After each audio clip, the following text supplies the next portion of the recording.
ডিবেটে আপনাকে স্বাগত জানাই। আজ আমরা পিজি ইলেকট্রোপ্লাস্ট লিমিটেড মানে পিজিএল এর সাম্প্রতিক আর্থিক ফলাফল আর তাদের ভবিষ্যৎ পরিকল্পনা নিয়ে আলোচনা করব। দেখুন, কোম্পানিটার বছরের প্রথম অর্ধেকটা কিন্তু বেশ খারাপ গেছে, আর বাজারের অবস্থাও খুব একটা ভালো নয়। তা সত্ত্বেও তারা পুরো বছরের জন্য তাদের যে একটা উচ্চাভিলাষী আয়ের পূর্বাভাস দিয়েছিল, সেটাতেই এখনও অটল রয়েছে। এখান থেকেই আমাদের আজকের আলোচনার মূল প্রশ্নটা উঠে আসছে। পিজিএল এর এই আত্মবিশ্বাস কি তাদের শক্তিশালী কৌশলের প্রতিফলন, এবং এটা কি আদৌ বাস্তবসম্মত, নাকি তারা বাজারের কঠিন ঝুঁকিগুলোকে একটু বেশি সরলভাবে দেখছে? আমার মতে কোম্পানির এই আত্মবিশ্বাস কয়েকটি সুনির্দিষ্ট কৌশলগত কারণের উপর ভিত্তি করে তৈরি, এবং এই লক্ষ্য অর্জন করা সম্ভব। আর আমার অবস্থান ঠিক তার উল্টো। আমি বরং যুক্তি দেব যে বর্তমান বাজারের যে বিপুল প্রতিবন্ধকতা আর কোম্পানির প্রথমার্ধের যে দুর্বল পারফরম্যান্স, সেগুলোকে মাথায় রাখলে এই পূর্বাভাসকে বেশি মাত্রায় আশাবাদী মনে হচ্ছে। আমার মনে হয় তারা বাস্তবতাকে কিছুটা হলেও উপেক্ষা করছে। দেখুন, আমার মনে হয় পিজিএল যে তাদের পূর্বাভাস বদলায়নি, তার পেছনে যথেষ্ট শক্ত কারণ আছে। এটা আমি মানছি যে প্রথমার্ধের ফলাফলটা হতাশাজনক ছিল, কিন্তু এর কারণগুলোও তো দেখতে হবে। মূলত কিছু বাহ্যিক কারণেই এমনটা হয়েছে। যেমন ধরুন, সময়ের আগেই বর্ষা চলে আসা, যার ফলে এয়ার কন্ডিশনার বা এসির চাহিদা হঠাৎ করে কমে যায়। আবার 15ই আগস্ট জিএসটি কমানোর ঘোষণাও বাজারে একটা সাময়িক অনিশ্চয়তা তৈরি করেছিল। কিন্তু সবচেয়ে গুরুত্বপূর্ণ বিষয় হল, যেখানে পুরো এসি শিল্পটায় প্রায় 25% সংকুচিত হয়েছে, সেখানে পিজিএল 2.5% প্রবৃদ্ধি ধরে রাখতে পেরেছে। এটা কিন্তু কম কথা নয়। এটা প্রমাণ করে যে তারা বাজারের চেয়ে ভালো পারফর্ম করার ক্ষমতা রাখে। তাদের এই আত্মবিশ্বাসের মূল ভিত্তি হল দুটো জিনিস। এক, দ্বিতীয়ার্ধের জন্য তাদের হাতে গ্রাহকদের কাছ থেকে পাওয়া একটি শক্তিশালী অর্ডার বুক আছে, আর দুই, কিছু প্রধান গ্রাহকের সাথে তাদের ব্যবসার অংশীদারিত্ব এতটাই বেড়েছে, যেটাকে আমরা বলি ওয়ালেট শেয়ার গেইন। এর পাশাপাশি ওয়াশিং মেশিন ব্যবসায় তাদের যে 55% বৃদ্ধি, সেটা প্রমাণ করে যে তারা সফলভাবে ব্যবসার বৈচিত্র্য আনছে, যা শুধু এসি ব্যবসার উপর তাদের নির্ভরশীলতা কমাচ্ছে। সব মিলিয়ে সামনে যে ব্যুরো অফ এনার্জি এফিসিয়েন্সি বা বিই রেটিংয়ের পরিবর্তন আসছে, সেটাও বাজারে একটা নতুন চাহিদা তৈরি করবে। তাই আমার মনে হয় তাদের পূর্বাভাসকে বাস্তবসম্মত বলাই যায়। আমি বিষয়টাকে সম্পূর্ণ ভিন্ন দৃষ্টিকোণ থেকে দেখছি। আমার মতে এই পূর্বাভাসটা বেশি মাত্রায় আশাবাদী, এবং এটি বাজারের কিছু কঠিন বাস্তবতাকে হয় উপেক্ষা করছে, না হলে কম গুরুত্ব দিচ্ছে। সবচেয়ে বড় চ্যালেঞ্জ হল চ্যানেল ইনভেন্টরি।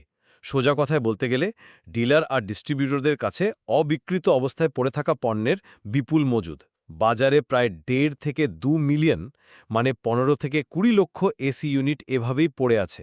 এত বিপুল পরিমাণে পুরনো মাল যদি বাজারে পড়ে থাকে, তাহলে নতুন পণ্যের চাহিদাটা আসবে কোথা থেকে?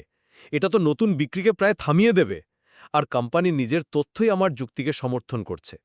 তাদের প্রাথমিক বিক্রি কোম্পানি থেকে ডিলারদের কাছে যা বিক্রি হচ্ছে, তার থেকেও সেকেন্ডারি বিক্রির পতন অনেক বেশি। এর মানে হলো ডিলারদের গুদামে পণ্য জমছে, কারণ তারা সাধারণ গ্রাহকের কাছে মালটা বিক্রি করতে পারছে না। এটা প্রমাণ করে যে বাজারে আসল চাহিদা খুবই দুর্বল। দ্বিতীয় ত্রৈমাসিকে কোম্পানির এসি ব্যবসা 45% কমেছে।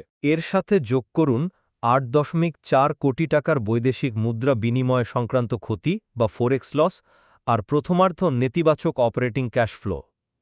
এই সব কিছুই কোম্পানির উপর আর্থিক চাপের একটা স্পষ্ট ইঙ্গিত দেয়। শুধুমাত্র কয়েকটি বড় অর্ডার আর বিই রেটিং পরিবর্তনের উপর ভরসা করে এত বড় ঘাটতি পূরণ করা এবং পুরো শিল্পের মন্দা কাটিয়ে ওঠা আমার কাছে প্রায় অসম্ভব বলে মনে হচ্ছে। আমি আপনার উদ্বেগের কারণটা পুরোপুরি বুঝতে পারছি।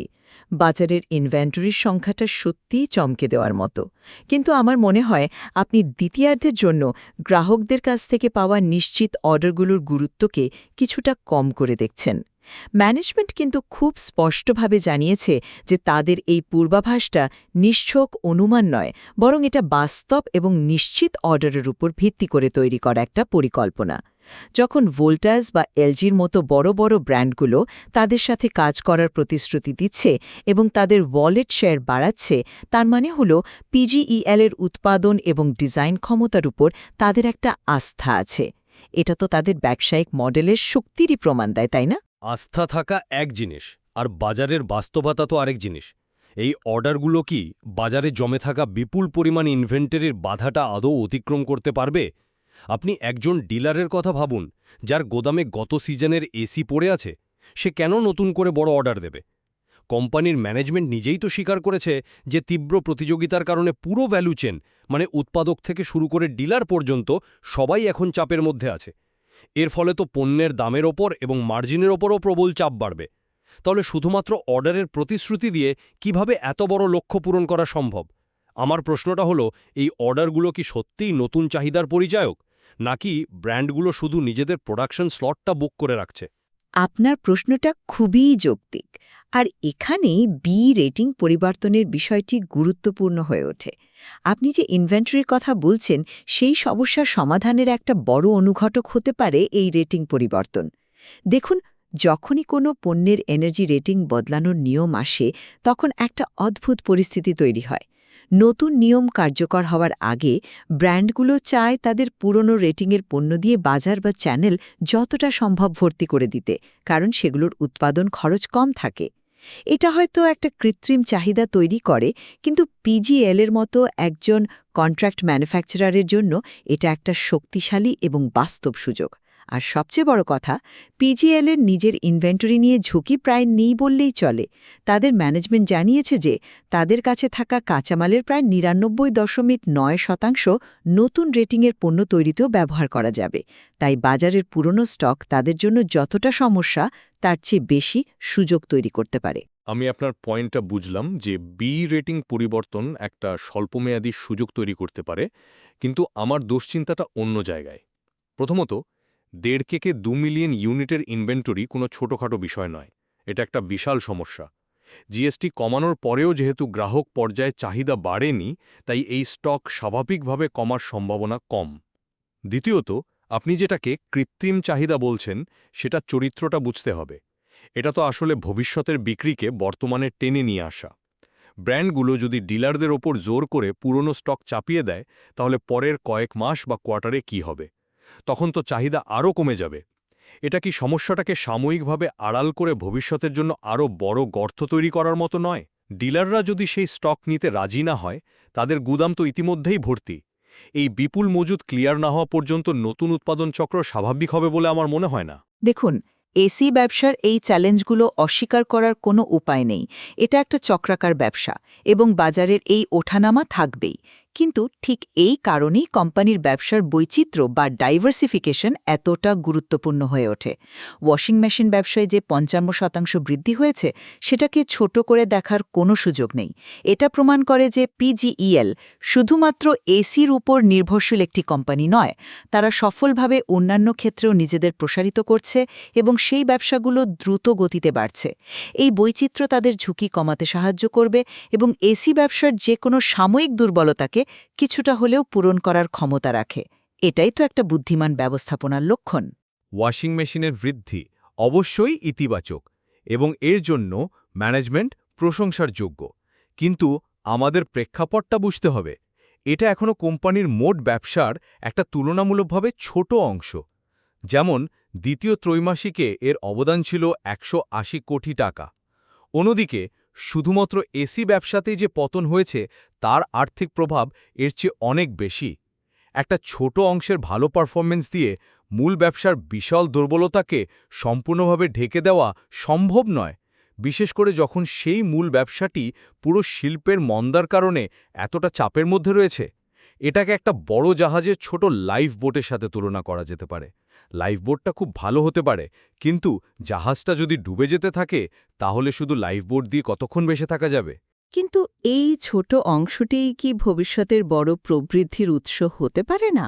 যখন একটি মূল ব্যবসা বাজারের কারণে চাপে থাকে, তখন কি বৈচিত্র্যের কৌশলে সবচেয়ে বেশি গুরুত্বপূর্ণ হয়ে ওঠে না? আজ যা ১৮৮ কোটি, কাল তা ৪০০ কোটি হতে পারে। তারা তো শুধু ওয়াশিং মেশিনে থেমে নেই, রেফ্রিজারেটর, টিভি এবং অন্যান্য অ্যাপ্লায়েন্সের দিকেও নজর দিচ্ছে। এটা একটা দীর্ঘমেয়াদী কৌশল। আপনি যেটাকে লাইফ বোট বলছেন, আমি সেটাকে ভবিষ্যতের জন্য তৈরি করা নতুন ইঞ্জিন হিসেবে দেখছি। আর এই ব্যবসার বৈচিত্র্যই তাদের দীর্ঘমেয়াদী আর্থিক ঝুঁকি সামলাতে সাহায্য করবে। আর এই দীর্ঘমেয়াদী পরিকল্পনার কথাই যদি বলি, তাহলে তাদের আর্থিক স্বাস্থ্যের দিকে তাকানো যাক। ঠিক, আর্থিক স্বাস্থ্যের কথাতেই আসা যাক। আপনি প্রথমার্ধের নেতিবাচক অপারেটিং ক্যাশফ্লো এবং ৮.৪ কোটি টাকার বৈদেশিক মুদ্রা বিনিময় সংক্রান্ত ক্ষতির কথা তুলে ধরেছেন, যা অবশ্যই গুরুত্বপূর্ণ। কিন্তু এই স্বল্পমেয়াদী চাপ সত্ত্বেও কোম্পানি অর্থবর্ষ ২৬-এর জন্য ৭০০ থেকে ৭৫০ কোটি টাকার বিশাল বিনিয়োগ বা ক্যাপেক্স পরিকল্পনা বজায় রেখেছে। অন্ধ্রপ্রদেশে রেফ্রিজারেটর এবং অন্যান্য রাজ্যে নতুন প্ল্যান্ট স্থাপন করার মতো দীর্ঘমেয়াদী পরিকল্পনা প্রমাণ করে যে ম্যানেজমেন্ট কোম্পানির ভবিষ্যৎ নিয়ে কতটা আত্মবিশ্বাসী। আমার মতে স্বল্পমেয়াদী সমস্যা দেখে দীর্ঘমেয়াদী পরিকল্পনা থেকে সরে না আসাটা একটা শক্তিশালী ম্যানেজমেন্টের লক্ষণ। এই বিনিয়োগগুলোই ভবিষ্যতের প্রবৃদ্ধির ভিত্তি তৈরি করবে। যে কোম্পানিগুলো মন্দার সময় বিনিয়োগ করে তারাই কিন্তু পরে সবচেয়ে বেশি লাভবান হয়। আমি আসছি অন্য একটি দৃষ্টিকোণ থেকে। এই বিপুল বিনিয়োগের পরিকল্পনা একটি দুর্বল ক্যাশ ফ্লোর সময়ে নেওয়া হয়েছে। প্রথমার্ধে অপারেটিং ক্যাশ ফ্লো ছিল -১৩৬ কোটি টাকা। এটা একটা অন্তর্নিহিত দুর্বলতার বড় লক্ষণ। ৮.৪ কোটি টাকার বৈদেশিক মুদ্রার ক্ষতিকেও উপেক্ষা করা যায় না। এখন আমার প্রশ্ন হল, এই টাকাটা আসবে কোথা থেকে? যখন ব্যবসা থেকে নগদ টাকা আসছে না, তখন এত বড় বিনিয়োগের জন্য হয় ঋণ নিতে হবে, নয়তো নতুন করে শেয়ার ইস্যু করতে হবে। দুটোই বর্তমান শেয়ার হোল্ডার্সদের জন্য ঝুঁকিপূর্ণ। যদি তারা ঋণ নেয়, তাহলে তাদের ব্যালেন্স শিটে সুদের বোঝা বাড়বে, যা লাভের উপর আরও চাপ সৃষ্টি করবে। এই পরিস্থিতিতে এত বড় বিনিয়োগের পরিকল্পনা বজায় রাখাটা আত্মবিশ্বাসের পরিচয়ক হতে পারে, আবার অতিরিক্ত ঝুঁকি নেওয়ার লক্ষণও হতে পারে। যদি দ্বিতীয়ার্ধে প্রত্যাশা অনুযায়ী ব্যবসা ঘুরে না দাঁড়ায়, তাহলে এই বিনিয়োগ কোম্পানির আর্থিক কাঠামোর ওপর আরও বড় চাপ সৃষ্টি করতে পারে। আত্মবিশ্বাস এবং অতিরিক্ত আত্মবিশ্বাসের মধ্যে একটা সূক্ষ্ম রেখা থাকে। আমার আশঙ্কা, কোম্পানি হয়তো সেই রেখাটা পার করে ফেলছে। এটা একটা বড় বাজি ধরার মতো, যা জিতলে অনেক লাভ, কিন্তু হারলে বিপদ। সংক্ষেপে বললে, আমার অবস্থান হল বাজারের বিপুল পরিমাণ ইনভেন্টরি, দুর্বল গ্রাহক চাহিদা এবং তীব্র প্রতিযোগিতা এই উচ্চাভিলাষী লক্ষ্য অর্জনের পথে বড় বাধা। শুধুমাত্র দ্বিতীয়ার্ধের অসাধারণ পারফরম্যান্সের ওপর অতিরিক্ত নির্ভরতা একটা বড় ঝুঁকি তৈরি করেছে। প্রথমার্ধের দুর্বলতা এবং নেতিবাচক ক্যাশ ফ্লোর মতো আর্থিক চাপকে হালকাভাবে নেওয়া উচিত নয়। বিই রেটিং পরিবর্তন হয়তো সাময়িক স্বস্তি দেবে, কিন্তু এটা দীর্ঘমেয়াদী সমাধান নয়। তাই আমার মতে এই পূর্বাভাস ধরে রাখাটা বাস্তবতার থেকে বেশি আশাবাদের ওপর নির্ভরশীল। অন্যদিকে আমি মনে করি, যদিও পিজিএলের প্রথমার্ধ চ্যালেঞ্জিং ছিল, তাদের দ্বিতীয়ার্ধের জন্য একটি সুস্পষ্ট এবং কার্যকর কৌশল রয়েছে। গ্রাহকদের থেকে পাওয়া নিশ্চিত অর্ডার, বিই রেটিং পরিবর্তনের ফলে তৈরি হওয়া সুযোগ এবং ওয়াশিং মেশিনের মতো অন্যান্য ব্যবসায় ধারাবাহিক সাফল্য, এ সবগুলো মিলিয়ে তাদের পূর্ণ বছরের পূর্বাভাসকে বাস্তবসম্মত করে তুলেছে। আর তাদের বিশাল CAPX পরিকল্পনা প্রমাণ করে যে তারা স্বল্পমেয়াদী বাধার মুখে তাদের দীর্ঘমেয়াদী লক্ষ্য থেকে সরছে না, যা তাদের শক্তিরই পরিচায়ক। এটা ঠিক যে পরিস্থিতি বেশ জটিল এবং উভয় দিকেই শক্তিশালী যুক্তি রয়েছে। একদিকে আছে পিজিএলের কৌশলগত পদক্ষেপ এবং ম্যানেজমেন্টের আত্মবিশ্বাস, অন্যদিকে আছে বাজারের কঠিন বাস্তবতা।